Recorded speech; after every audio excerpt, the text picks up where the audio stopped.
Salut mes potos, mes petites cailles. Et bienvenue dans Amis, le podcast où l'on parle verre, épices et voyage dans l'espace. Salut, moi c'est Marie et mon frère va tous vous tuer. Je tentais un truc, je sais pas si ça fonctionne. Pas mal. Et moi c'est Anaïs et mon nom est un mot qui tue.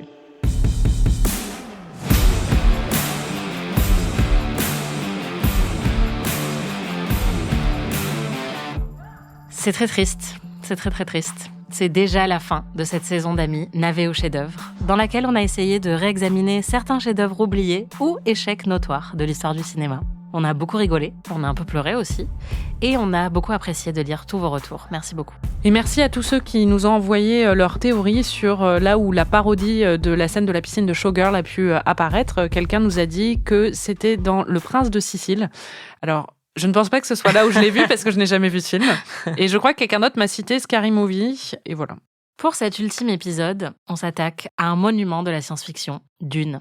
Non, pas celui de Denis Villeneuve, dont le deuxième volet est actuellement en salle, mais celui de David Lynch, sorti en 1984 avec une réception beaucoup moins enthousiaste. Après Twin Peaks, c'est donc la deuxième fois, Marie, que je te fais découvrir une œuvre d'un de mes cinéastes préférés. On va entendre ce qu'on s'est dit juste avant de regarder Dune. Quel est ton rapport à Dune ? Tu as lu le livre ? J'ai lu le livre, oui. Le livre 1, donc j'imagine que c'est celui qui est couvert par le film, et donc celui qui est couvert aussi par les 2 premiers films de Denis Villeneuve, que j'ai vus aussi. Et là, je suis en train de lire Dune Messiah, donc le 2e livre. D'accord. Qu'est-ce que tu sais du Dune de Lynch ? Je sais qu'il a été très critiqué, je sais qu'il est avec Kyle MacLachlan, et je sais aussi, attends, c'est qui ? Il y a un rôle... Ah oui, c'est Sting qui joue le Harkonnen, je pense. Et ça, je sais que c'est surtout Sting qui s'en est un peu pris plein la gueule. Je sais que c'est un film qui a failli ruiner la carrière de Kyle MacLachlan. C'était un de ses tout premiers rôles, c'était au début des années 80. Mais au final, ça a quand même commencé une collaboration entre lui et David Lynch. Mais en tout cas, bon, c'est un film qui a été vraiment conspué par la critique. C'est aussi un film qui a été conspué par David Lynch. Il faut le savoir. Et en fait, de toute façon, c'est ce qui est intéressant avec la version de Denis Villeneuve, c'est que Dune était réputé comme un chef-d'œuvre inadaptable un peu, donc et d'autant plus après le film de David Lynch. Donc je l'ai jamais vu, mais ça fait longtemps que je veux le voir parce qu'en plus j'aime beaucoup le livre, j'aime beaucoup cet univers et je suis curieuse de voir ce que Lynch pourrait en faire. Et du coup, c'est le premier film de Lynch que tu vas voir de toute ta vie. Ah bah non, parce que j'ai vu Twin Peaks. Ah oui, c'est vrai, t'as vu Firewalk With Me. Ouais, c'est vrai. Donc le deuxième film de Lynch. Tu commences pas par les plus faciles, hein, Ouais, franchement. Est-ce que tu penses que tu vas aimer ? Je pense que je vais aimer certains éléments, parce que de toute façon, c'est une histoire que j'aime bien, c'est un univers que j'aime bien, et je fais quand même confiance à David Lynch pour avoir fait des choix esthétiques ou des choses comme ça qui vont me plaire, ou en tout cas qui vont m'intriguer. De ce que j'ai entendu, c'est quand même pas un super film. Et donc, à mon avis, je vais peut-être avoir une certaine frustration. Et en plus, je suis curieuse de voir comment, justement, ils compressent une aussi grosse intrigue dans un seul film. Et vu que je viens de voir le deuxième, quand même, de Denis Villeneuve, et que je l'ai beaucoup aimé, je sais pas si la comparaison va être rude. Ouais. C'est quoi ton rapport à ce film ? Alors, c'est clairement pas mon préféré de David Lynch, pas du tout. Je trouve pas que ce soit un excellent film. Après, c'est un film pour lequel j'ai beaucoup d'affection et un film qui a beaucoup de charme. Donc, c'est ce qu'on a tendance à beaucoup dire dans cette saison par rapport à certains films qui sont pas très bons. Il y a plein d'éléments dedans que j'adore. Il y a certains éléments dedans que je trouve plus réussis que chez Villeneuve. Mais globalement, oui. Enfin, c'est un film qui a énormément de défauts et c'est un film sur lequel David Lynch s'est cassé les dents, en fait. Lui-même a énormément de regrets par rapport à ce film, et notamment le fait de l'avoir fait.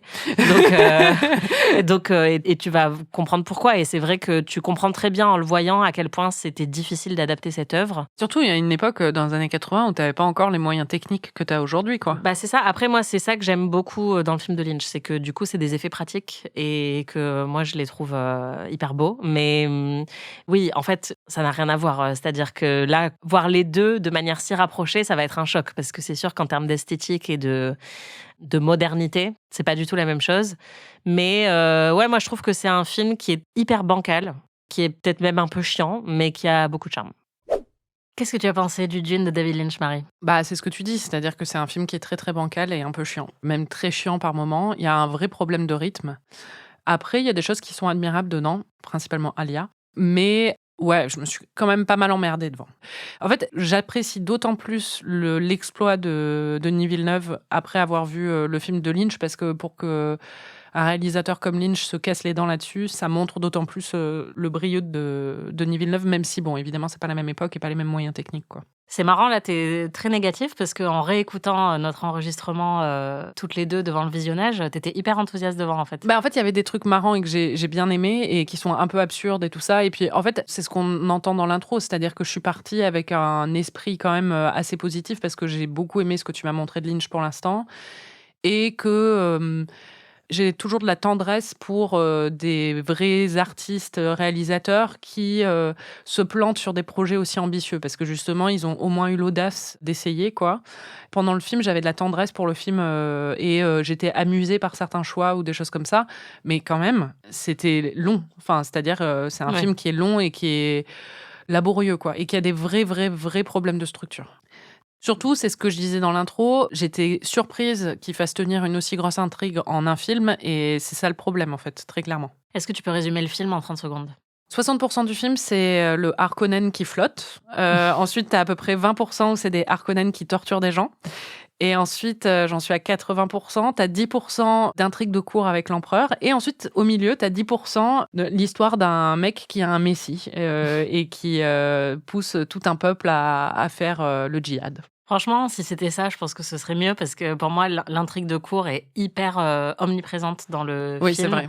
Et c'est ça qui est chiant, en fait. C'est vraiment... Les Harkonnen, ça m'a saoulé au bout d'un moment aussi. Ouais, mais au moins, il y a un côté plus camp, je trouve, dans les scènes des Harkonnen qui est sympa et une construction d'un univers plus sombre et plus absurde qui correspond à ce que Lynch fait d'habitude, alors que vraiment, quand il murmure dans les palaces, je trouve que ça fait pas partie des moments les plus réussis du film et c'est même les plus pénibles à regarder, en fait. En fait, le problème, c'est que moi, ce que j'aime le plus dans le livre et dans les films récents, les 2 Dunes récents, c'est les moments d'apprentissage avec les Fremen, c'est tout cet univers-là, et ça, c'est expédié, on sent que ça l'intéressait pas du tout. Et ça, c'est mon plus gros problème, quoi. C'est-à-dire que j'ai pas retrouvé ce que j'avais autant aimé dans le livre et dans les films récents. Je sais pas si c'est que ça l'intéressait pas, mais par contre, je sais que le montage est le principal fautif dans le résultat final que tu vois et que David Lynch n'était pas du tout satisfait du montage final et qu'il y a beaucoup de choses qui ont été mises de côté. Pas suite à ses propres décisions à lui. Donc, je peux pas du tout savoir, mais je pense que ce qui n'est pas dans le film, c'est pas parce que ça l'intéressait pas forcément, c'est plus parce que vraiment, il y a des choix très étranges qui ont été faits plus en accord avec ce que le studio imaginait qui allait marcher ou pas en salle. Mais ça donne une œuvre très bancale et avec un très très gros problème de structure, très clairement.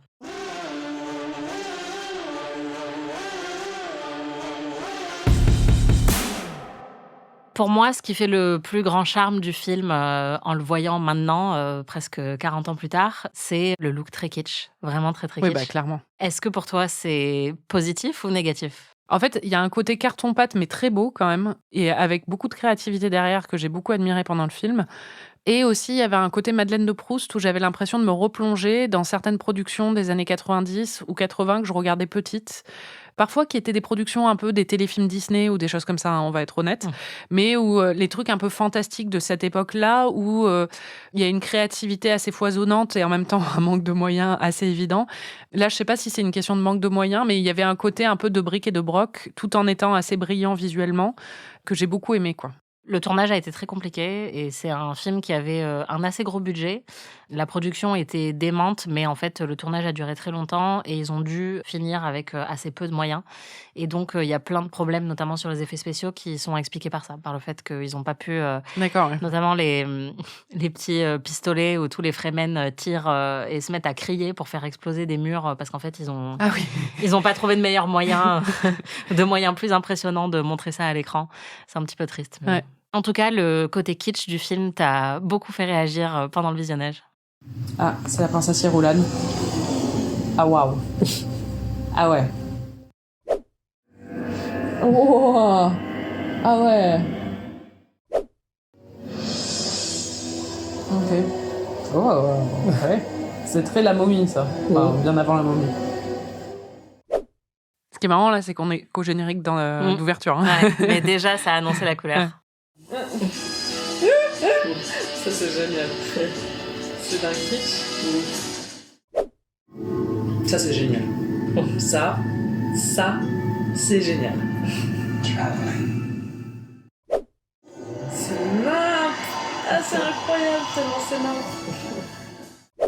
Mais je pense que le moment le plus kitsch et le plus savoureux, c'est le générique de fin. Ah, c'est incroyable. Je pensais que c'était un sketch, en fait. Ça ressemble à un générique de fin des séries, des feuilletons, en fait, qu'on Ouais, d'un regardait soap opéra, carrément. dans les années 90, où en fait, on voit à chaque fois la photo de l'acteur avec son nom à côté et une musique absolument délicieuse. Je vous laisse écouter ça. Eh ben... Ah, waouh! Ah ouais, alors ça, c'est du générique. Trop bien. Là, on est vraiment dans les feux de l'amour, quoi. Ah, c'est incroyable. Disons que même les Feux de l'amour n'avaient pas osé. C'est clair. Même Melrose Place ou Alerte à Malibu n'avaient pas osé. Moi, je trouve que c'est une très bonne note pour finir ce film. Ah, mais c'est absurde, c'est génial. Bon, il faut parler du casting. Tu as mentionné la présence de Kyle MacLachlan. C'était son premier rôle à Kyle. Ça se voit. Le pauvre. Ouais, il est pas très très bon. D'ailleurs, lui-même dit que quand il se revoit dedans, il cringe, qu'il est très mal à l'aise parce qu'il était inexpérimenté et qu'il était très raide. Mais bon, c'est au moins le film qui nous a donné la future collaboration entre Kyle MacLachlan et David Lynch, puisqu'ils ont travaillé ensemble évidemment sur Twin Peaks, mais aussi sur d'autres films, notamment Blue Velvet, et le début d'une grande amitié aussi entre David Lynch et Kyle, qu'il surnomme Kale. Ah, comme le chou Kale? Ouais, ah, oui, David Lynch appelle Kyle MacLachlan Kale.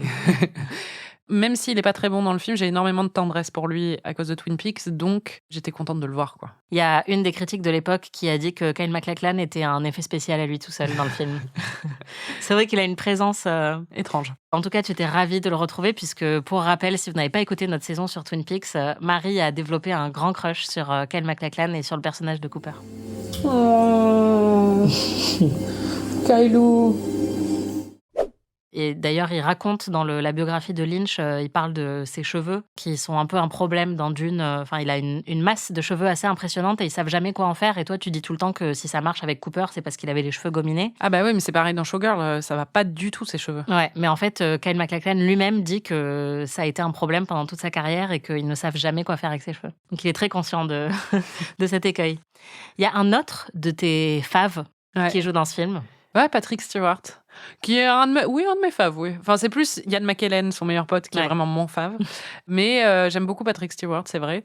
Il joue Gurney Halleck. Je m'y attendais pas. Mais en même temps, j'aurais dû m'y attendre parce qu'il est dans tous les trucs de science-fiction. Oui, et en fait, beaucoup du casting connu de Dune, enfin des gens qui étaient connus à l'époque et qui ont un peu essayé d'attirer les gens en salle, c'était ces personnages secondaires, et notamment Patrick Stewart, ou Max von Sydow, qui joue le Dr. Kynes, qui est aussi une des grosses têtes d'affiche. Qui jouait dans L'Exorciste. Ouais, et qu'on voit pas énormément en fait dans le film, mais c'est surtout eux qui étaient les acteurs connus de l'époque. C'est aussi l'occasion d'une belle réunion avant l'heure, puisque Twin Peaks n'existait pas encore, mais on peut trouver plein de futurs acteurs de Twin Peaks dans Dune, y compris Jack Nance, qui joue Yakin Nefud. Ouais. C'est comme ça qu'on dit? Sure, je sais pas. Qui est un des mecs... des Harkonnen. Ouais, c'est un des potes des Harkonnen, il fait partie de leur groupe, quoi, leur clique.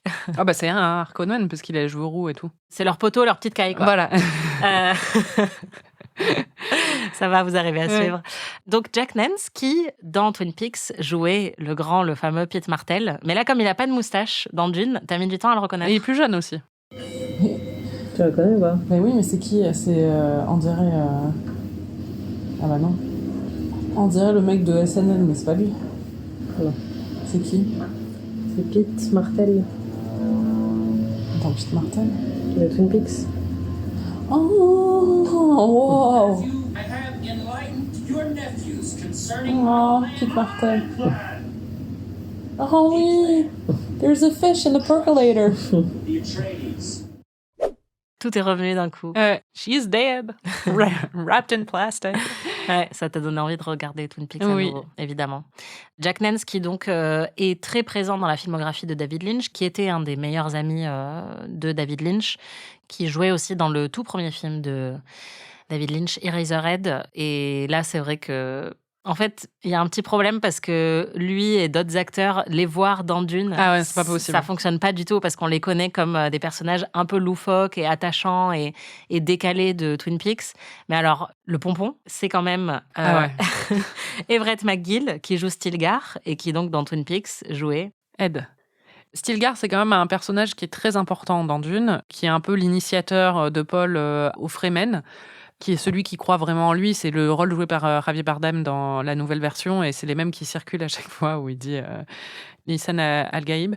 Et là, donc, il est joué par Ed, de Nadine et Ed. Ouais. Et d'ailleurs, c'est marrant parce que dans le Dune de Villeneuve, Javier Bardem ajoute une petite touche comique au personnage de Stilgar.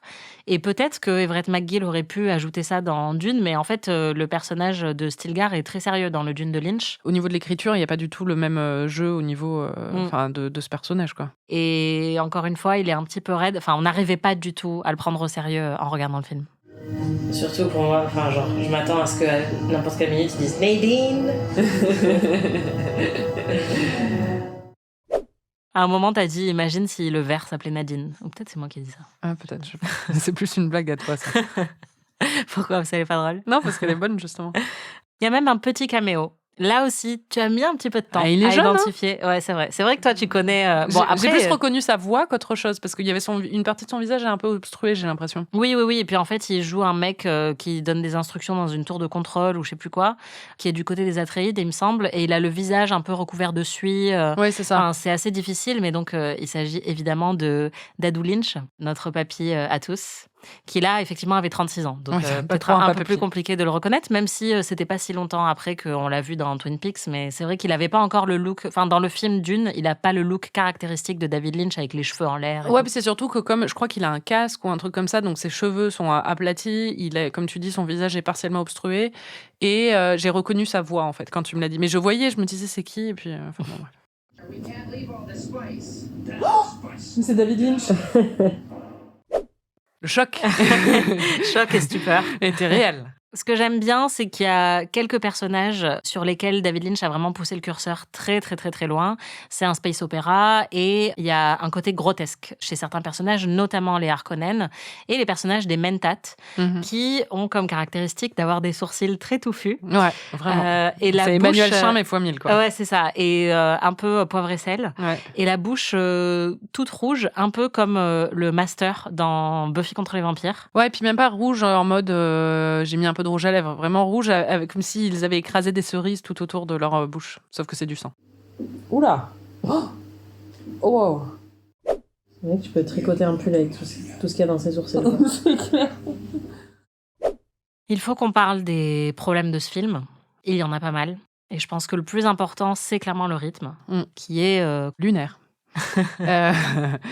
Incompréhensible. Il est très lent, il est très très très lent. Méditatif. Méditatif, oui, c'est le cas. Apaisant. Ouais, il y a un problème. C'est comme si le film chantait faux. Tu vois ce que je veux dire? Il y a un problème vraiment de ton. On sent que c'est pas voulu, c'est-à-dire que c'est là qu'il y a un ratage. Ah vraiment. oui, clairement. On comprend qu'il y a eu une couille dans le potage. Et d'ailleurs, quoi? Quelle expression charmante. C'est la France. C'est quoi, mon poteau, ma petite caille? C'est pas ma petite couille, mais on y est presque. On a regardé le film en 2 fois. Puisqu'on a commencé à le regarder le soir à 22h. C'était un très mauvais choix, puisque t'arrêtais pas de t'endormir devant. Et ensuite, on a décidé de le reprendre le lendemain matin, parce qu'on a compris que ça n'allait pas être possible autrement. Je sais qu'il est tard, mais là, vraiment, c'est dur, quoi. Ouais, c'est dur. Je crois que je m'étais endormie la première fois que je l'ai vu. Ça m'étonne pas. Je veux bien me réveiller, mais c'est compliqué face à ce film. Il y a un autre truc qui était hyper agaçant et qu'on a remarqué assez vite, c'est la voix off. Quand tu me dis que le problème principal, c'est le montage, et on va en parler, pour moi, vraiment, ça, c'est au niveau de l'écriture, la voix off, et c'est un gros problème. Ça a été rajouté après, en fait. Ah, d'accord, bon, tu vas m'expliquer, mais en gros, ce qui se passe quand on regarde le film, pour ceux qui l'ont pas vu, c'est que je dirais que 80% des paroles prononcées à l'écran ne sont pas des dialogues entre 2 personnages, mais sont les pensées des personnages dites en voix off par les personnages eux-mêmes. Il est en train de faire quelque chose et Paul, et on entend la voix de Kyle MacLachlan alors que lui ne bouge pas, qui dit il faut que j'aille à cet endroit. Enfin, et c'est déjà, il y a des moments où c'est pas nécessaire.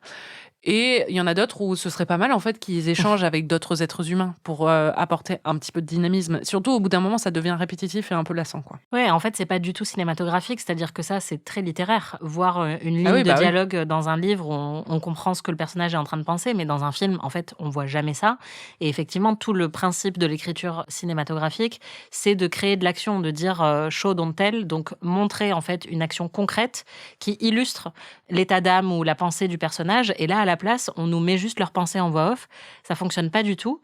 Et ça ralentit énormément le rythme dont on parlait, puisque, comme tu le disais quand on regardait le film, au final, on les voit être plantés dans des couloirs ou marcher pendant qu'il y a la voix off. Donc, on n'a même pas une action qui accompagne ces moments-là. C'est très pauvre comme manière de raconter un film. Et en plus, c'est une manière très maladroite de créer de l'exposition. L'exposition, pour rappel, c'est vraiment l'explication qu'on met généralement au début d'un film ou d'une série pour établir en fait les enjeux. C'est genre ah salut maman, pour comprendre que le personnage à qui on parle c'est notre mère, etc. Sauf que là il y a quasiment que ça. Parce qu'on l'appellerait jamais maman.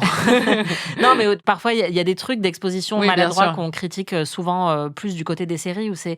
Mais tu te souviens l'année dernière quand tu avais fait ton burn-out et qu'à ce moment-là j'ai appelé Jackie notre oncle et c'est des manières voilà très artificielle de rappeler un petit peu ce qu'on n'a pas vu à l'écran. Mais là, le film fait beaucoup ça et on comprend que c'est peut-être une volonté d'expliquer parce que c'est un livre qui est très dense et complexe et que donc ils ont voulu le rendre plus compréhensible pour le grand public, mais ça fonctionne pas du tout. Ouais, et puis en fait, c'est marrant parce qu'au début, on a la narratrice qui est Irulan, et ça, c'est comme dans le livre, et ça, je trouve que pour le coup, ça fonctionne assez bien, même s'ils sont un peu trop lourds sur les intrigues de cours, justement. Mais et le jargon. Mais du coup, il y a vraiment des problèmes d'explication. Et je me dis, si j'avais pas lu le livre ou vu les films de Villeneuve, en même temps, j'aurais moins d'objets de comparaison qui montrent à quel point il est défaillant, mais je comprendrais rien. Je sais pas si on comprendrait pas. Moi, je me suis posé la question parce qu'au final, si tu le réduis de manière très binaire, tu comprends que c'est deux maisons en fait qui s'affrontent. Mais c'est vrai que comme le film essaye pas du tout de transposer les éléments de jargon les plus compliqués ou de les expliquer ou de les simplifier, de les vulgariser, bah en fait pour moi c'est plutôt ça le problème, c'est qu'on a une avalanche de Gom Jabbar et de Bene Gesserit et de, enfin tu vois, Aikonen, Atreides, Aikonen. Iconique, ça c'est sûr. Et en fait ça devient hyper lourd et on a ça et des voix off murmurées en plus, qui Oui, du coup, voilà, qui crée un petit côté ASMR qui explique pourquoi tu t'es endormi devant. Oui, c'est ça. Mais ouais, ça fonctionne pas du tout. Il pourrait utiliser ce film dans un cours sur l'exposition. Ouais, non, c'est Toutes les techniques différentes. C'est ça. Pour l'instant, il n'y a que des scènes d'exposition, en fait. Ouais. Et à chaque fois, une technique différente.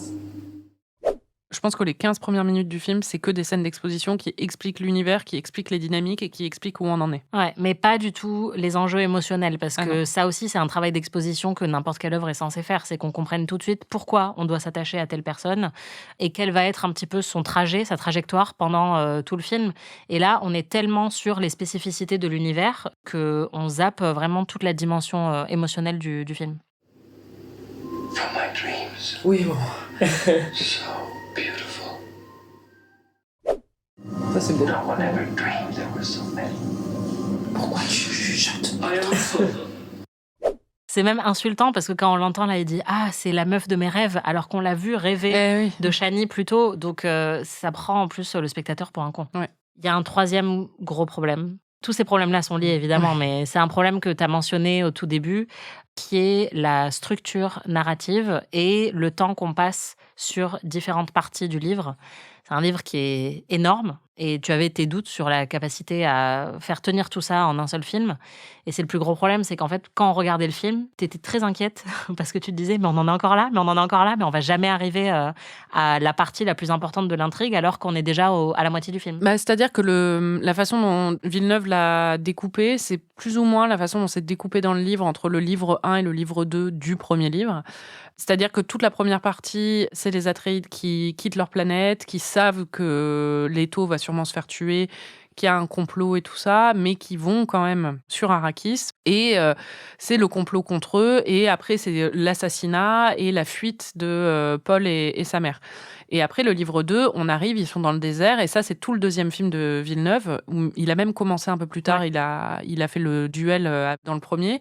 Mais du coup, tout le livre 2, c'est les Fremen. Et c'est l'apprentissage de Paul des traditions des Fremen. C'est la montée en puissance aussi de sa mère, qui va devenir une mère suprême chez eux.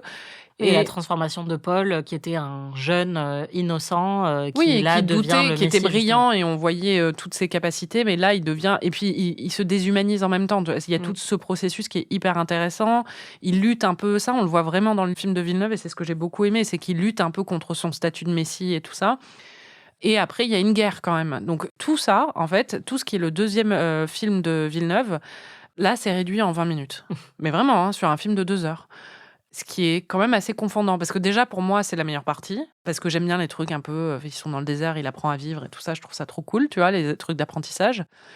Enfin, c'est un peu confondant quand même comme choix. Bah, c'est là qu'on a les enjeux émotionnels aussi, puisque c'est là qu'on a l'histoire d'amour entre Paul et Shani. Bah oui. La transformation de Paul, qui est un personnage qui est très discret, qui manque même de charisme en fait au début, puisqu'il est très très jeune. Et c'est comme ça que l'incarnait Timothée Chalamet dans le premier film. C'est quelqu'un qui est limite un peu plat, qu'on ne voit pas comme un leader. Et ensuite, il se révèle dans la deuxième partie, il devient un homme, il a perdu son père, et il y a quelque chose qui s'enclenche chez lui. D'ailleurs, le premier film de Villeneuve a été taxé de froid, et moi j'avais trouvé ça aussi, mais c'est parce que ça reflète aussi ça, quoi. Exactement. Pour moi, c'était très conscient de la part du cinéaste et de l'acteur de montrer un Paul qui n'a pas encore les épaules pour gérer ce rôle-là. Et ensuite, dans le 2, on voit que Timothée Chalamet l'incarne pas du tout de la même manière et qu'il y a beaucoup plus de maturité dans son jeu. Et là, bon, en plus, Kyle MacLachlan a des petits problèmes de performance, mais... On dirait qu'il ne peut pas bander, mais... a des petits problèmes d'interprétation. Mais en plus de ça, c'est tellement condensé, la deuxième partie, qu'au final, c'est juste du piou-piou-piou avec des pistolets laser et une guerre sainte qui arrive très très vite. Oui, puis même, il rencontre Shani, la minute d'après, il est en train de lui dire qu'il l'aime et qu'il l'aimera toujours. Ouais. Il la connaît depuis 3 minutes. Mais il l'a vu dans ses rêves. Oui, mais et bon. il nous a redit ensuite qu'il l'avait vu dans ses C'est rêves. vrai. Je suis épatée parce qu'en fait, il va y avoir toute la guerre avec les Harkonnen et tout ça. Il doit aller chez les Freemen, monter sur le verre et tout, et on est encore là, quoi. Monter sur le verre, quoi. T'étais dépitée, mais vraiment, j'ai inclus que cet extrait-là, mais pendant tout le... Ah ouais, ça m'a perturbée. Ouais. Enfin, vraiment, j'étais inquiète. J'étais là, en plus, c'est vraiment ma partie préférée. J'étais là, quand est-ce que ça arrive ? Bah ouais, et c'est vrai que le film dure 2h15, donc il est plus court que un des 2 films de Villeneuve, et ça se sent vraiment. Oui, et puis vraiment, il s'est pas concentré sur les bonnes choses. Alors, c'est pas une question de concentration. On va défendre expliquer. David. Je vais défendre David, mais parce que David Lynch déteste ce film aussi. Donc, on est même toutes les deux plus indulgentes, je pense, avec Dune que David Lynch lui-même. Mais ce qui s'est passé, je vais tout te raconter depuis le début. Déjà, tu le savais, Star Wars était sorti juste avant, donc il y avait une énorme attente sur les films de science-fiction à ce moment-là. Et d'ailleurs, on a proposé à David Lynch de réaliser Le Retour du Jedi, juste avant qu'il fasse Dune. Et en fait, il raconte qu'il est allé à un rendez-vous avec George Lucas et qu'il a commencé à avoir une très grosse migraine et que plus le rendez-vous avançait, plus il avait mal à la tête et que vraiment Star Wars, il s'en tape complètement en fait. Donc, il a fini par dire « je peux pas ». Le truc, c'est qu'il avait une énorme pression à l'époque puisqu'il n'avait fait que 2 films auparavant. Eraserhead, qui est un petit film expérimental qui a été applaudi par la critique mais que personne n'a compris. Puis Elephant Man, qui pour le coup est un film beaucoup plus classique, qui a été très apprécié du grand public. Et Elephant Man a permis à Lynch d'être un petit peu plus respecté à Hollywood. Et c'est à ce moment-là qu'on a commencé à lui proposer des gros projets parce que c'était un peu le réalisateur en vogue juste après Elephant Man. Donc il dit non à Star Wars en disant je ressens une énorme pression de le faire, mais je veux pas en fait, ça me correspond pas. C'est probablement une bonne chose parce que je pense qu'il aurait été cancel pour toujours. C'est clair. Et donc finalement, il rencontre Dino De Laurentiis, qui est un producteur très célèbre, qui cherchait déjà depuis longtemps à faire une adaptation de Dune. Dune avait cette réputation d'œuvre inadaptable parce que avant ça, il y avait eu Jodorowsky qui avait essayé de le réaliser. C'est très connu. Il y a un documentaire qui est sorti sur le fait que son Dune à lui n'a jamais vu le jour. Frank Herbert, l'auteur de Dune, avait écrit un script pour Dino De Laurentiis, mais il était beaucoup trop long, donc ils l'ont pas validé. Ridley Scott a aussi été embauché pour réaliser Dune, mais il a lâché l'affaire au bout de 7 mois parce que ça prenait trop de temps et il est parti faire Blade Runner. Peut-être que c'était une bonne chose aussi, voilà. Et donc d'ailleurs Villeneuve qui a repris les 2. Hein. Exactement. Et donc Dino De Laurentiis finalement contacte David Lynch parce qu'il avait adoré Elephant Man mais détesté Eraserhead. Le problème c'est que voilà, le problème c'est que tu peux pas enlever le Eraserhead qui est à l'intérieur de Lynch. Il n'avait pas compris. C'est ça, et je pense qu'il s'en est rendu compte au moment du tournage. Lynch n'avait jamais entendu parler de Dune quand on lui a proposé. Il croyait que c'était June, comme le mois de l'année. Il était là, mais c'est quoi June ? Dino De Laurentiis, apparemment sa réputation c'était qu'il était très difficile de lui dire non. Donc David Lynch a sans doute dit qu'il a aussi eu une grosse migraine en le rencontrant, mais que finalement ça s'est fait. Et ils ont signé un contrat de 3 films Dune. Donc ils n'étaient pas censés en faire qu'un. Tout de suite, avant même d'écrire le script, puisqu'on lui a demandé d'écrire et de réaliser, il y avait des limites, notamment l'exigence que ce soit un film PG. Donc, Oui, d'accord. Ok. voilà, pour les moins de 13 ans. Oui, mais ça, après, c'est pas. Ouais, Ok. mais pour David Lynch, Compliqué. quand on voit sa filmographie, c'est pas trop son délire. Et lui-même dit a posteriori que il a vendu son âme en fait avec ce film avant même d'avoir commencé à l'écrire, puisqu'on lui a dit il faut que ce soit ci, il faut que ce soit ça, et que donc il n'avait pas la liberté de faire ce qu'il voulait. Il a fait venir ses co-scénaristes d'Elephant Man avec lui pour essayer d'avoir un truc un peu plus Mainstream. voilà, un peu plus normal, mais finalement il les a virés assez vite parce que ça fonctionnait pas et que ça collait pas à l'idée que Dino De Laurentiis avait. Le tournage commence. Il a dit aux acteurs et aux producteurs, qu'est-ce que vous pensez de faire de la chirurgie esthétique aux acteurs? À votre avis, ça passe ou pas? Il voulait creuser un trou dans la joue de l'acteur qui joue Leto pour faire passer un tube pour le moment où il y a la dent qui émet du gaz. C'est horrible. On lui a dit non, David, on ne peut pas faire ça. Et donc finalement, ils lui ont scotché un tube sur la joue et ils ont fait qu'une seule prise parce que ça a brûlé la joue de l'acteur, qu'il était très énervé. Donc la seule prise qui a été faite, c'est celle que tu vois à l'écran.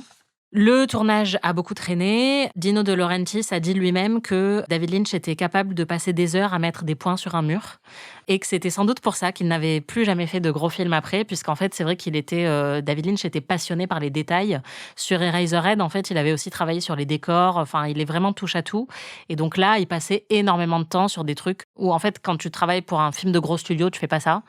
Apparemment, un jour, ils étaient dans le désert du Mexique avec 200 figurants en costume en caoutchouc. Il y avait beaucoup de gens qui s'évanouissaient à cause de la chaleur et David Lynch était en train de faire un gros plan sur l'œil de quelqu'un. Et donc là, le producteur lui a dit « David, on peut pas faire ça en fait. On a des studios, donc ça, ton gros plan, tu pourras le faire après si tu veux. Mais là, les gens sont en train de mourir dans le désert, donc filme le grand décor qu'on a pour toi. » Donc, il y a eu plein de problèmes comme ça. Beaucoup de gens tombaient malades, l'eau était pas potable. Enfin bref, c'était une galère pas possible. Il y a un des décorateurs qui a démissionné en cours de route parce qu'il n'avait pas été payé et qu'on lui avait pas fait de contrat. Donc, c'était un peu la galère. Et ça a continué au moment du montage. David Lynch a fait un premier montage de 5 heures. Et la coupe finale qu'il voulait durait 3 heures. Mais le producteur voulait absolument pas que ça dure 3 heures parce qu'en salle, il a dit il faut qu'on ait le plus de projections possible. Et donc, dans une journée, si tu as un film de 2 heures, tu peux le projeter plus souvent qu'un film de 3 heures. Donc, il faut absolument que ça fasse 2h15 maximum. Donc, le film fait 2h15 et David Lynch a été forcé de faire beaucoup de concessions qu'il regrette vraiment aujourd'hui parce qu'il n'avait pas Final Cut. C'est Dino De Laurentiis qui avait Final Cut. Vas-y, fais ta blague. Quand tu m'as dit qu'il n'avait pas Final Cut pendant le visionnage, je me suis tout de suite dit le logiciel.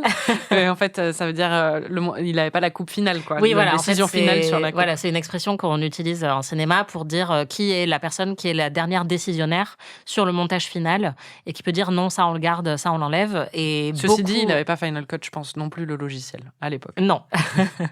Et beaucoup d'auteurs ont Final Cut et exigent d'avoir Final Cut, c'est dans leur contrat parce que justement, ils ne veulent pas qu'on dénature leur travail.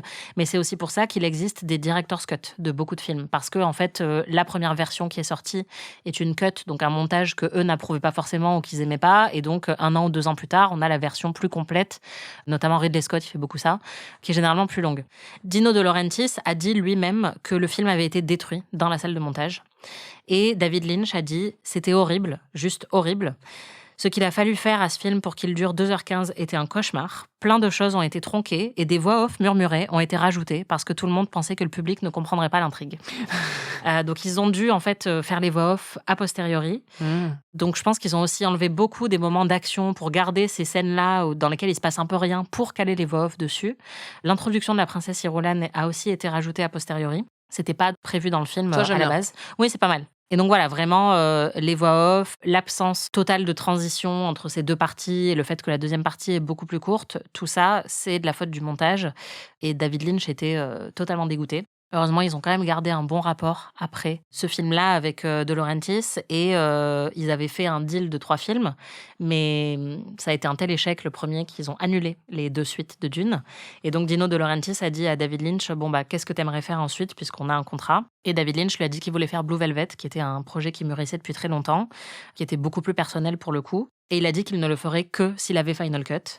Et Dino De Laurentiis lui a dit « Ok, si on réduit le budget et le salaire de moitié. » Et David Lynch a dit « Ok. » Et c'est un peu comme ça que la carrière de David Lynch a pris le tournant qu'elle a pris. C'est-à-dire qu'après ça, David Lynch n'a plus fait de projet vraiment mainstream. Son cinéma, il est quand même... il a tous les marqueurs du cinéma indépendant. Il a Final Cut. Et c'est pour ça qu'il fait des trucs très chelous, comme ce que tu as pu voir dans Twin Peaks The Return. Mais c'est un aspect de sa carrière qu'il a énormément regretté, même si je pense que c'est ça qui a donné en fait ce qu'on a eu par la suite aussi.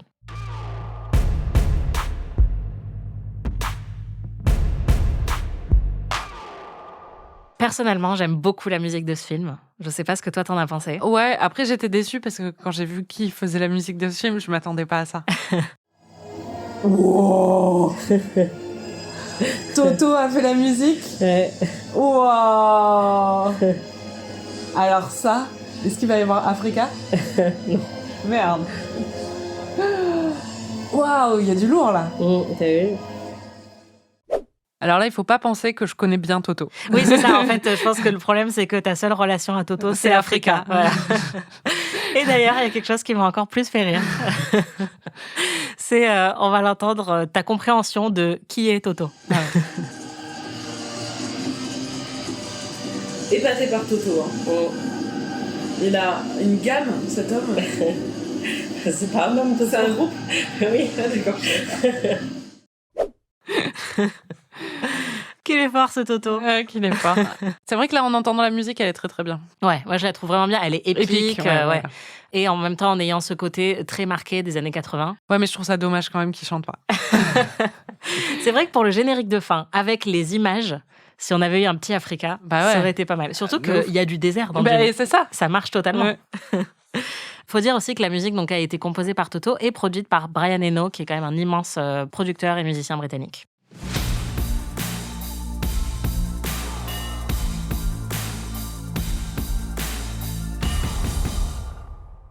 Qu'est-ce que tu penses des Harkonnen? Parce que moi, je trouve que c'est un des aspects... Ouais, c'est un des aspects les plus réussis parce que c'est un des aspects les plus lynchiens aussi, je trouve, du film. Oui, mais berk. Ils sont très dégoûtants.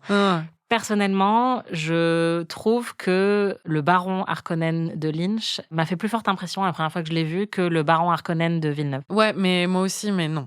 Juste les problèmes cutanés de cet homme vont beaucoup trop loin pour moi. C'était désagréable à voir. Mais c'est marrant, il y a plein de trucs dans tous les passages avec les Harkonnen qui me rappelaient un peu Twin Peaks The Return. Pas forcément ces problèmes cutanés, mais il y avait un côté un peu steampunk dedans qui me rappelait au niveau de l'esthétique les moments les plus sombres de Twin Peaks The Return, enfin les moments les plus inconfortables, tu vois. Et il faut savoir que David Lynch est assez fasciné par les déjections corporelles et les productions corporelles en tout genre.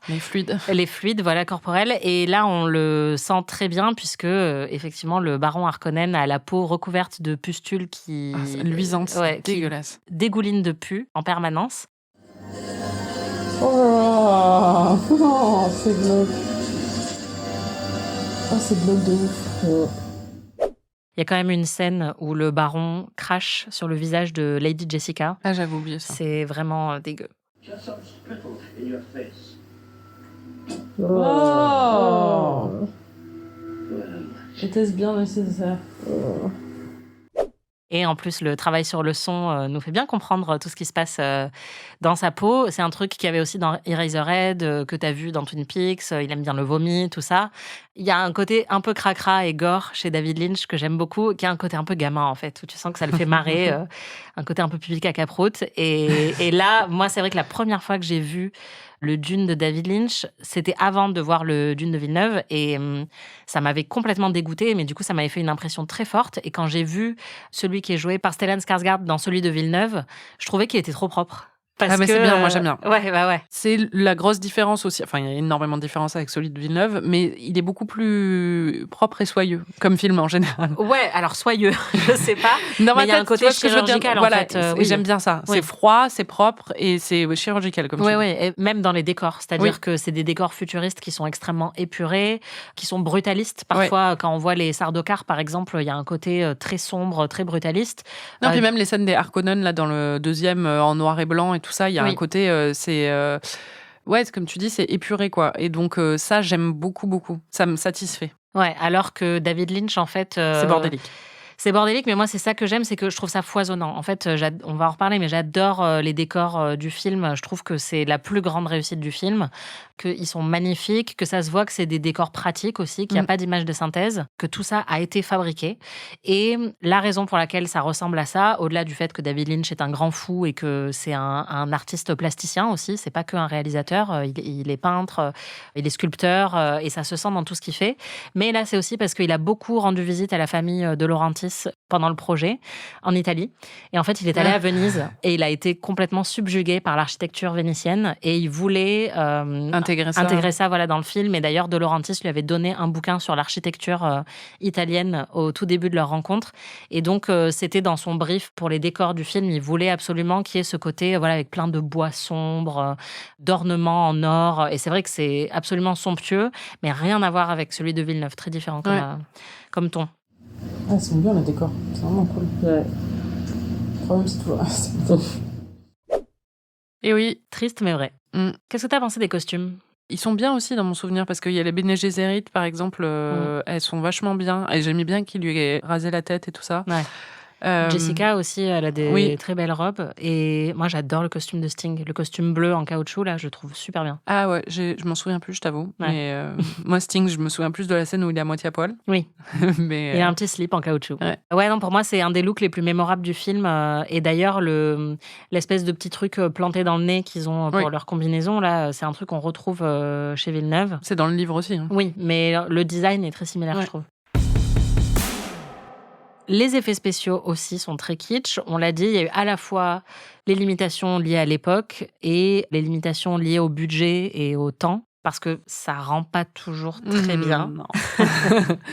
Après, ça fait partie du charme. Ouais. En fait, honnêtement, c'est ça le truc, hein, parce que si tu regardes les Star Wars, on va me tuer en entendant ça, mais il y a des effets spéciaux qui rendent pas bien du tout aujourd'hui. Hein. Mais c'est très bien écrit, c'est hyper bien monté, il y a un rythme de fou et il y a un univers qui est foisonnant et tout ça.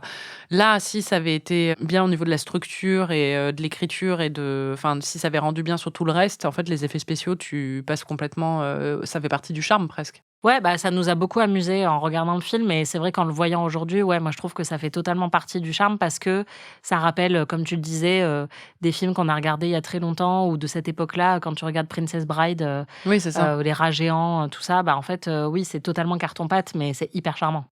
On dirait un morceau de cheddar, on dirait un Cheez-It, tu sais, qu'il a mis au-dessus d'une maquette.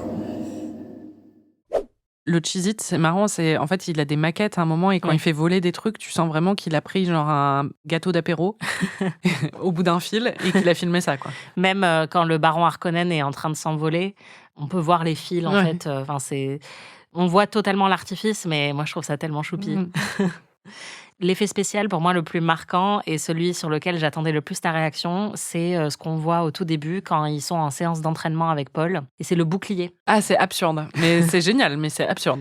Est-ce que tu te souviens un peu, tu saurais décrire Oui, alors ce qui est marrant, c'est qu'on dirait un élément de jeu vidéo des années 80 qui s'insère d'un coup dans un film. Et dans une scène de film assez normale, parce qu'à ce moment-là, il n'y a pas d'effets spéciaux.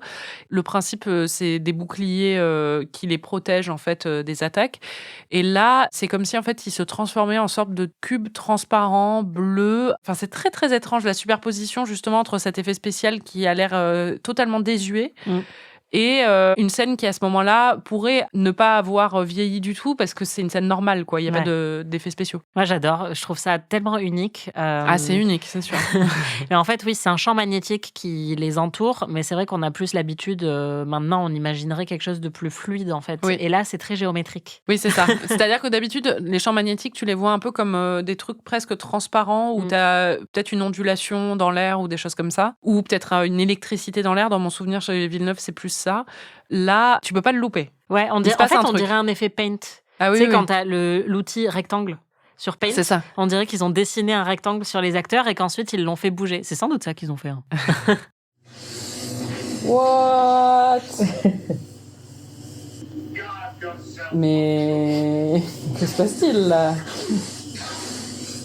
Wow, c'est incroyable ça. Ah non, c'est génial. Moi je trouve. Hein. Ah mais c'est incroyable. Il fallait oser en fait. Ouais. Oh, c'est dément. Il faut quand même préciser que sur le film, le chef décorateur, c'était Anthony Masters qui a fait 2001 Odyssée de l'espace.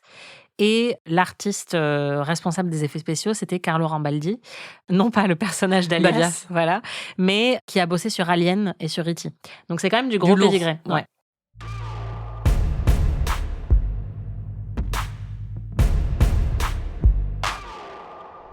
J'ai gardé le meilleur pour la fin. Oh, la meilleure. Ton personnage préféré. Alors ça, c'est incroyable par contre. Et ça, il y a de l'audace. Parce qu'en fait, dans les livres, moi, dans mon souvenir, c'est pas du tout comme ça que ça se passe chez Villeneuve, mais dans mon souvenir, Dame Jessica, qui est la mère de Paul, on apprend justement au moment de leur fuite vers le désert qu'elle est enceinte. Et en fait, elle va prendre une sorte de potion à un moment, une sorte d'eau de vie, je sais pas trop quoi là, qui lui fait voir tout et qui la fait devenir mère suprême. Mais elle est enceinte, donc ça impacte son bébé, qui a à ce moment-là un fœtus. Et en fait, moi, dans mon souvenir, corrigez-moi si je me trompe, les gens qui nous écoutent, dans le livre, le bébé naît et elle est méga creepy. C'est-à-dire que c'est un bébé ou une petite fille, mais qui a la connaissance de tout l'univers, quoi. Et Villeneuve a évité ce challenge en la gardant sous forme de fœtus. Qui communique avec Jessica par la pensée. Exactement. Et même avec parfois Paul, j'ai l'impression, par la pensée. Mais du coup, il n'y a pas le côté... En fait, moi, je pense qu'il voulait éviter une Renesmée. Parce que les bébés un peu modifiés par les effets spéciaux et qui sont censés avoir des facultés magiques ou des choses comme ça peut vite devenir cringe de ouf. Oui, bah surtout les bébés qui grandissent très vite, puisque Renesmee, c'est un personnage dans Twilight. Donc, on vous redirige vers nos épisodes Amis spécial Twilight. C'est un bébé qui est né, mais qui devient adolescente et jeune femme, genre dans la semaine qui suit. Oui, parce qu'elle est moitié vampire, moitié humaine. Voilà. Et on a un personnage qui, lui, est un adulte, qui tombe amoureux du personnage de Renesmee alors qu'il est encore bébé. Oui, alors ça, c'est un autre délire. Voilà, c'est très bizarre. Mais déjà, le look de Renesmee, en fait, vu qu'elle a une sorte de croissance exponentielle, est très étrange. Ouais. Et parce qu'en plus, c'est censé être un enfant absolument magnifique et qui a une aura un peu magique. Donc, il y a des effets spéciaux autour d'elle. C'est le truc qui a été le plus moqué dans Twilight et à juste titre. Et là, en fait, Villeneuve, on sent qu'il a évité ça, mais là, David, il y est allé. Et il y est allé franco, et c'est une des meilleures choses que j'ai jamais vues. Honnêtement, c'est brillant, c'est magnifique. Bah, on se souviendra de ta réaction face à l'exorciste. C'est vrai que t'aimes bien les petites filles qui sont un petit peu subversives, qui disent des choses qu'elles sont pas censées dire. Et là, c'est totalement ce que fait le personnage d'Alia. Oui, puis en plus, elle a une tête chelou. Elle est toute pâle avec ses yeux bleus électriques, là, parce qu'à cause de l'épice. Comme elle fait partie des Bene Gesserit, elle est voilée, en fait. Elle a un voile noir tout autour, donc on voit que sa tête, là, comme ça, qui est encadrée. Et elle parle avec une toute petite voix, mais elle dit des choses d'adulte. Et donc, c'est très marrant. Oui, elle est très menaçante, en plus. I am a messenger from Muad'Dib. J'adore. Poor Emperor. I'm afraid my brother won't be very pleased with you. Ah, ça c'est génial, par contre. Kill this child, she's an abomination. Ça c'est génial. Get out of my mind! Not until you tell them both who I really am. Ah, ça c'est génial.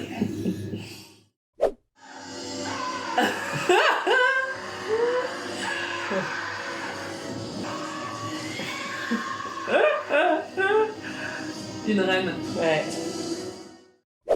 Parce que c'est elle qui tue le baron dans ce film-là. Ouais, elle est très menaçante, elle est très très marrante avec sa petite voix. En plus, c'est vraiment génial, quoi. Mais en même temps, je pense que Villeneuve a pris la bonne décision, hein, parce que justement, dans le cadre de son film, qui est beaucoup plus épuré et beaucoup plus... moins de camp. Voilà, et qui a beaucoup moins de camp, ça aurait été très étrange d'avoir d'un coup un personnage comme ça, mais dans le cadre du film de Lynch, c'est parfait. Ouais, ça marche très très bien.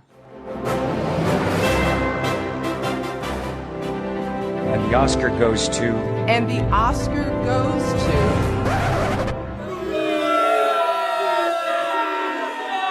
C'est nul!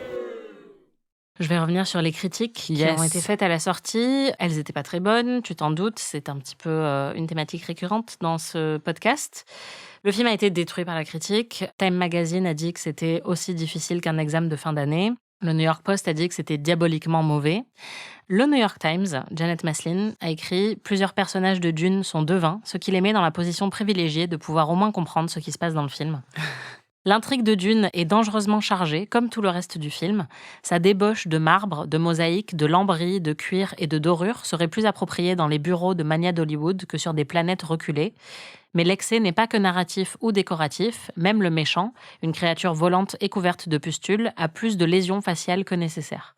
Là, moi, je suis pas d'accord avec elle, parce que je trouve que l'opulence... mais pour moi, l'opulence, c'est un des plus gros atouts du film, et elle s'est beaucoup focalisée là-dessus. Moi, je suis d'accord sur les lésions faciales. Et à la fin, elle dit quand même, il y a une bataille de vers sympa à la fin. Les vers qui, d'ailleurs, ont un design très similaire à ceux de Villeneuve. Mais oui. Même si ceux de Villeneuve ressemblent plus à un trou de balle et ceux de Lynch ressemblent plus à des pénis. Oui, tout à fait. Après, il faudrait que je relise la description dans le livre parce que c'est peut-être aussi basé là-dessus, quoi. Roger Ebert et Gene Siskel, qui avaient donc une émission de critique ensemble, l'ont nommé pire film de l'année. Oh. Ouais. Et Roger Ebert, dans sa critique à lui, il a mis 1 étoile. Il a écrit « Ce film est un vrai bazar, une excursion incompréhensible, laide, non structurée et vaine dans le royaume trouble d'un des scénarios les plus confondants de tous les temps. Même la couleur ne va pas, tout semble être vu à travers une sorte de filtre jaune poussiéreux, comme si le film avait été laissé au soleil trop longtemps. » Je suis pas d'accord avec lui sur le visuel, mais sur le scénario, par contre, oui. Ouais, en fait, ça m'a vraiment surprise en lisant les critiques de l'époque. Il y en a beaucoup qui ont critiqué le visuel, alors que moi, je pense qu'aujourd'hui, après avoir beaucoup consommé d'œuvres de science-fiction au cinéma, il y a quelque chose qui était vraiment unique dans celle de Lynch, par rapport à justement ce qu'on voit de très épuré, de très droit, géométrique dans plein d'autres films de science-fiction. Lui, il n'a pas pris ce parti-là et je trouve ça bien. Oui, après, je pense aussi que notre perception esthétique du film aujourd'hui est influencée aussi par le côté vintage, c'est-à-dire que c'est une vision ancienne du futur. Et du coup, il y a un côté très années 80 qui est aussi plaisant pour nous et qu'il n'était peut-être pas, en fait, pour les gens de l'époque. Enfin, ils étaient peut-être beaucoup moins charmés, quoi. Ouais, et des effets pratiques et des décors en dur qui, maintenant, en fait, sont de plus en plus rares au cinéma, alors que c'était beaucoup plus répandu à ce moment-là. Et puis, il y avait une telle attente, en fait, autour du film, parce que c'était la première vraie adaptation de Dune, que forcément, je pense que plein de gens étaient très déçus. Alors que c'est ça qui est marrant avec l'adaptation de Villeneuve, c'est que lui, il arrive avec cette réputation de film inadaptable et avec un énorme bid qui a été fait par David Lynch. Et donc, lui, c'est d'autant plus remarquable quand on voit ce qu'il a fait, parce qu'on a un élément de comparaison. Il y en a certains qui ont été quand même un petit peu moins durs. Il n'y a pas que des critiques négatives. Et il y a notamment le Hollywood Reporter qui a dit que c'était un film d'une beauté presque visionnaire. Et il prône la qualité audacieusement abstraite des images de Lynch et sa préoccupation autour des textures. Il dit, on ne regarde pas ce film, on peut presque le toucher. C'est vrai. Ouais, je trouve que c'est vrai que c'est un film très tactile et bravo à eux parce qu'effectivement, c'était une des rares publications à vraiment faire l'éloge des décors. Le plus grand critique du film, c'est quand même David Lynch. On va l'entendre. I'm sort of proud of everything except Dune. Le pauvre. Il est fier de tout ce qu'il a fait dans sa vie, sauf Dune. Mais c'est vrai qu'il a beaucoup parlé de ses regrets par rapport à ce film qu'il déteste. Il a été très heurté, en fait, vraiment par l'absence de liberté créative. Et c'est vrai, quand on voit le reste de sa filmographie, on comprend pas comment quelqu'un comme ça puisse se laisser imposer, en fait, des choix d'un grand studio. Il avait tellement plus envie d'y être associé après la sortie du film. Déjà, il dit qu'il a fait une espèce de blackout pendant l'avant-première. C'est comme s'il n'avait pas vu le film. Et un peu plus tard, le studio a voulu sortir une version légèrement remontée pour la télé. Et David Lynch a demandé à ce qu'on enlève son nom et à ce qu'il soit renommé Alan Smithy. Parce qu'il voulait vraiment pas que son nom soit sur cette version. Dans ses mémoires aussi, il raconte que quand il est rentré chez lui, ça a duré 3 ans et demi quand même. Donc ça a été extrêmement long et douloureux pour lui. Et quand il est rentré chez lui et qu'il a retrouvé sa femme, il lui a dit « Je veux pas parler de Dune ». Et ils en ont jamais parlé.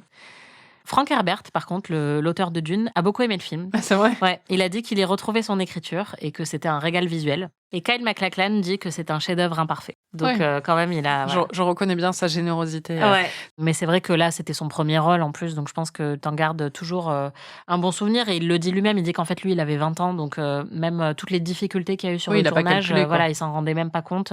Lui était juste content d'être là. Lynch a tellement été marqué par cette expérience que dans une interview au Cahier du cinéma qu'il a donnée en été 2023, on lui a demandé « Est-ce que vous avez vu le Dune de Denis Villeneuve ?» Et il a répondu « Je ne le regarderai jamais et je ne veux même pas que vous m'en parliez jamais. » Donc vraiment, ne parlez surtout pas de Dune à David Lynch.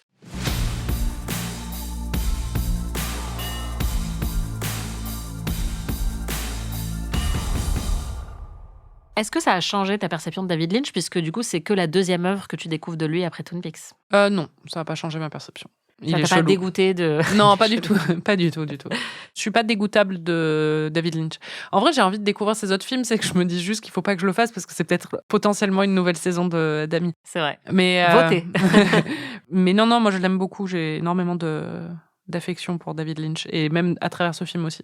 Je vois à quel point il lutte dedans. Bah oui, moi aussi. Et je vois ses trouve poussées créatives aussi. Et quand on entend en fait ce qu'il dit du film, c'est-à-dire qu'il y en a d'autres qui font des films ratés mais qui vont les défendre, ou tu vois par exemple Paul Verhoeven qui est ambivalent sur la réception de Showgirls, David Lynch c'est le premier à dire que Dune c'est de la merde. Ouais. Donc ça le rend d'autant plus charmant.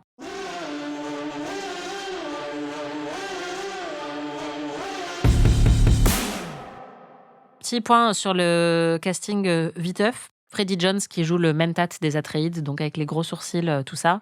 Pas celui qui est tout maigrichon, mais l'autre. C'est le père de Toby Jones. Ah d'accord, ok. Ah bah il lui ressemble. Ouais. Make sense. Okay. Totalement. Et il a aussi joué dans Sailor et Lula et Elephant Man de David Lynch. David Lynch vraiment adore s'entourer toujours des mêmes personnes. Dean Stockwell qui joue Yue.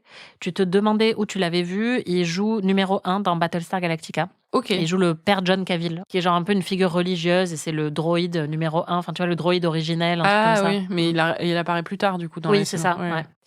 Linda Hunt qui joue la Shadout Mapes. Ah oui, elle je la connais, mais je sais pas d'où. Elle a joué un des rôles principaux dans NCIS. Elle jouait une des chefs. Oui, d'accord, ok. Et la princesse Irulan, c'est Virginia Madsen, qui était assez jeune à l'époque. C'était un de ses premiers rôles. Et depuis, elle a joué dans pas mal de trucs, mais notamment le film Sideways, pour lequel elle a été nommée à l'Oscar du meilleur rôle secondaire. Sean Young, celle qui joue Shani, elle jouait la l'androïde, meuf, l'androïde d'Harrison Ford dans Blade Runner. Oui, c'est vrai, ouais. J'ai aussi une petite anecdote sur Sting et sa participation à ce film. Ah oui, on ça n'en a pas beaucoup parlé. Et c'est vrai que c'est un truc qui est très moqué aujourd'hui, où les gens disent « Oh non, mais Dune avec Sting dedans, ça n'a aucun sens. » Mais moi, je trouve pas mal dans le film. Enfin, Non, c'est bon. Je pensais que je m'attendais m'attendais à un truc horrible parce que justement, j'avais vu les blagues dessus. Bon, c'est pas David Bowie. Hein. Non. Et ça aurait été beaucoup mieux David Bowie qui est roux nature. Enfin, désolé, mais... Sting a accepté de jouer dans le film parce que lui, il était fan d'Eraserhead de David Lynch. En fait, il est un peu perchos, Sting. Il dit qu'il a été très surpris par sa rencontre avec David Lynch, qu'il s'attendait à ce qu'il soit un peu comme le personnage principal d'Eraserhead, qui est pourtant totalement basé sur Lynch, mais qui est beaucoup plus perché. Et en fait, il dit, quand je l'ai rencontré, pourtant, il était très normal et il disait des choses comme Peachy Keen. Et il dit lui-même qu'il ne s'est jamais considéré comme un acteur, mais qu'il avait un été de libre et qu'il s'est retrouvé à le passer au Mexique avec un maillot de bain en caoutchouc. Bon, il était très content de l'expérience. Il est bien dans le film. Ouais, moi je trouve bien parce qu'il a un côté... charismatique. En fait, il est hyper souriant et ça ajoute encore plus de menaces. Je trouve aux Harkonnen, ils sont tous en train de rire tout le temps. C'est un peu le cirque, en fait, les Harkonnen de David Lynch, mais avec quelque chose d'extrêmement sombre et macabre. Cauchemardesque. Ouais, ils boivent le sang de leurs victimes à même la poitrine. Enfin, il y a un truc qui est très organique, en fait, très dégueu. Et ils font ça avec tellement de jubilation que c'est d'autant plus dégoûtant. Et je trouve que Sting le fait très bien parce qu'il a l'air trop heureux d'être là et d'être un tueur sanguinaire. Navet ou chef-d'œuvre? Navet ou chef-d'œuvre? Navet ou chef-d'œuvre? Naouch ou Shna? C'est notre tout dernier Naouch, navet ou chef-d'œuvre. Et en fait, je te poserai bien la question, mais tu as déjà tranché à la fin de ce film. Un chef-d'œuvre. Tu vois? Un chef-d'œuvre. Rien que pour la petite, un chef-d'œuvre. Oui, voilà.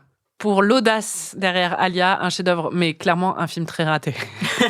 Ouais, mais je suis totalement d'accord avec Kyle MacLachlan. Je pense que c'est un chef-d'œuvre imparfait parce que pour moi, ouais, c'est quand même très beau et je pense qu'on peut pas dire ça de beaucoup de films qu'on a vus cette saison en termes de visuel. Non, puis même, il y a peu de films qui avaient une telle vision derrière. Quoi. Ouais, c'est ça. C'est très audacieux et c'est juste dommage de savoir que le film a été totalement charcuté. Rafaela de Laurentiis, la productrice, a dit « Non, mais moi, j'ai vu la coupe plus longue de David Lynch de 5 heures, c'était pas bien non plus. Donc, arrêtez de dire que c'est parce qu'il y a eu le montage, tout ça. Mais au moins, ça aurait peut-être été un peu plus cohérent en termes de structure. Ouais. Après, je pense que David Lynch, clairement, c'est quelqu'un qui n'est pas fan de narration linéaire, on le sait un petit peu. Ouais, et puis sur une histoire comme ça, c'est compliqué quand même. Ouais, voilà. C'est pas quelqu'un qui, justement, est dans l'exposition. C'est quelqu'un qui est dans l'absence d'exposition, qui fait beaucoup d'ellipses, qui laisse beaucoup de trous pour que nous, on puisse projeter plein de choses. Et donc, il a fait d'autres adaptations? Elephant Man, c'est une adaptation. Sailor et Lula, je me demande si c'est pas une adaptation aussi. Parce qu'il y a aussi ça, c'est-à-dire que là, il adapte un livre qui est donc déjà écrit, mais qui a aussi un univers assez foisonnant, avec des codes déjà très établis, une narration linéaire qu'il doit respecter, quoi. Donc c'est tellement antinomique pour lui que je comprends que ça le bloque un peu. Ouais, en même temps, on comprend très bien ce qui a pu l'attirer dans le projet, c'est la construction de l'univers, parce qu'on voit que c'est quelque chose qu'il adore faire, et on sait que, par exemple, dans Twin Peaks, toute la construction de l'univers et la mythologie autour, c'est un des aspects les plus plaisants de la série.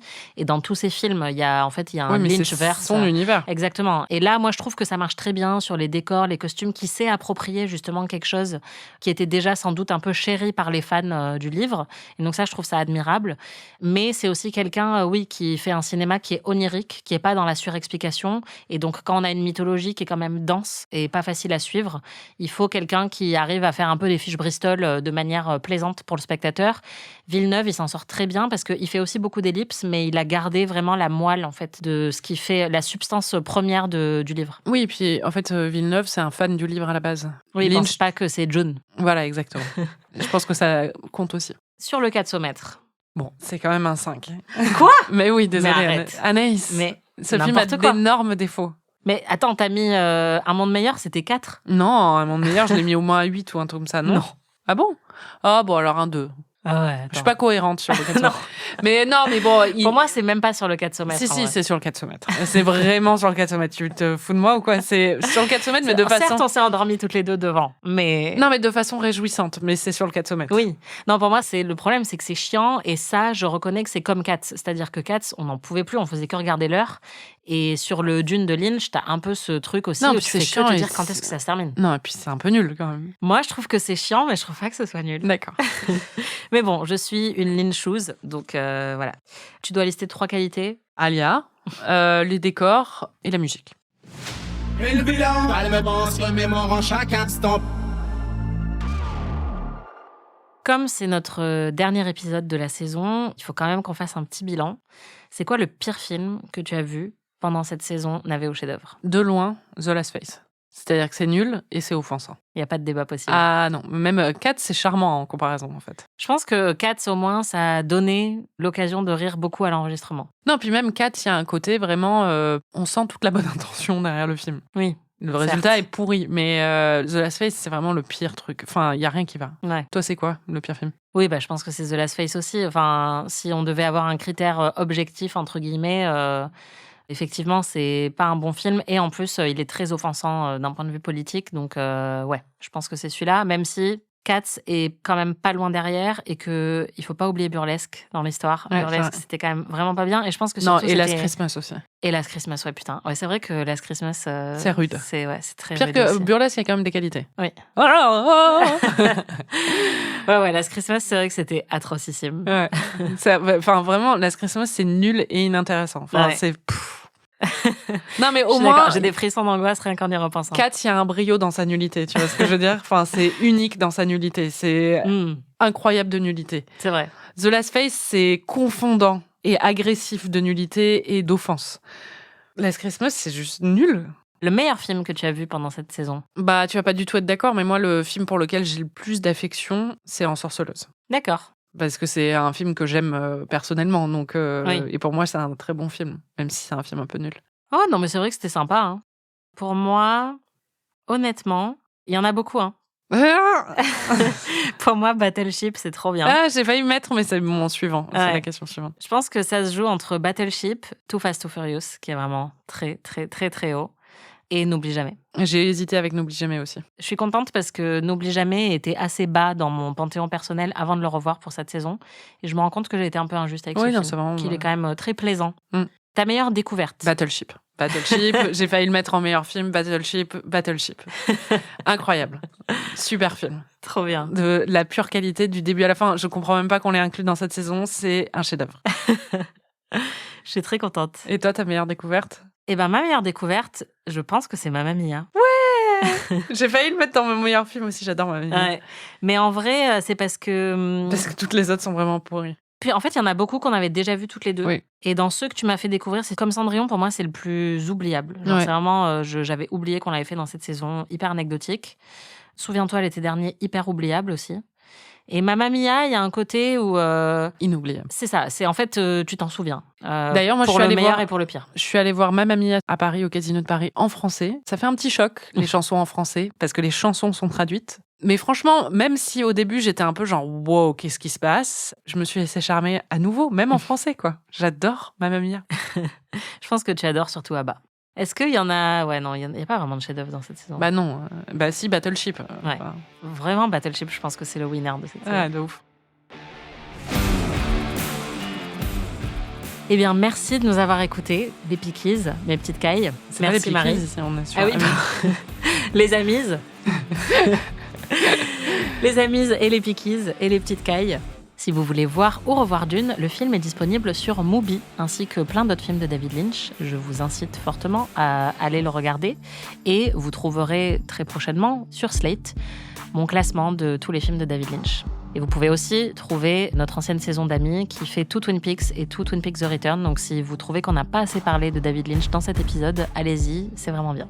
Vous pouvez retrouver tous les épisodes d'Amis sur slate.fr ou votre plateforme de podcast préférée.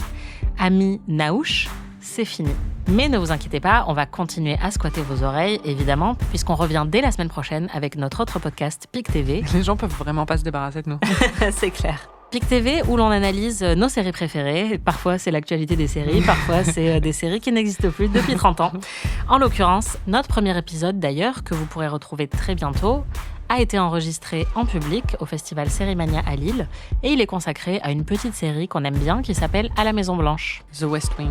Si vous avez aimé cet épisode et cette saison, vous pouvez nous laisser 5 étoiles, vous devriez même nous laisser 5 étoiles et un petit commentaire ou vous pouvez nous hyper auprès de tous vos amis. On se retrouve très bientôt pour encore plus d'épisodes d'Amis, ne vous inquiétez pas, on ne vous lâchera jamais. Ceci est une menace et non pas une promesse. Une menace envers Slate.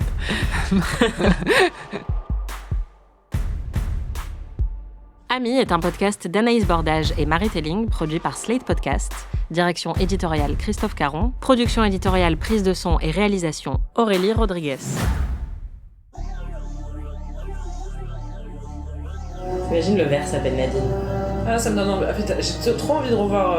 Souvent, j'ai très envie de revoir Twin Peaks The Return. Ah, moi aussi. Et le début aussi de Twin Peaks. Mais après, tu le relances et t'es là, ah, c'est vrai que ça dure genre 20 heures quand même. Ouais. Non, puis qu'il y a des trucs un peu dark dedans et tout ça, mais c'est tellement bien. Arrakis will become the center of the universe. Mec, calme-toi. T'as mué l'année dernière. Un autre truc aussi pour lequel David Lynch est vraiment doué quand même, c'est trouver des meufs bonnes, quoi. C'est clair. Ah ouais, vraiment, il n'y en a pas une qui est moche. Hein. Même l'autre avec son crâne rasé, elle est hyper belle. Ouais. Là, ce serait bien de s'il avait voulu faire un parti pris, ça y est, il bouffe le spice et ça y est, c'est en x2 le film. C'est clair. Si seulement. Je me dis, les gens qui sont allés voir ce film sans savoir à quoi s'attendre, sans avoir lu le livre, et ils sont allés là-dedans et c'était à wow. Mais ça reste un des films les plus linéaires de David Lynch. Rambaldi. Comme dans Alias. Exactement, j'allais dire, c'est le mec d'Alias. Moi, je suis contente que cette saison se finisse. J'en ai marre de regarder des daubes. Oh. Ah bah oui, franchement, au bout d'un moment, j'ai envie de regarder des bons films. Merde. Surtout que c'est souvent, à part au cinéma, c'est les seuls films que je regarde dans ma vie, quoi. Parce que je regarde pas beaucoup de films à la maison. Et donc, l'an dernier, c'était super. Je découvrais des super trucs. Non, là, c'est bon. The Last Face, 4... C'est vrai qu'on a envie d'un peu de chef-d'œuvre. Ça manquait un petit peu de chef-d'œuvre cette saison. Bah oui. Voilà. Bye bye.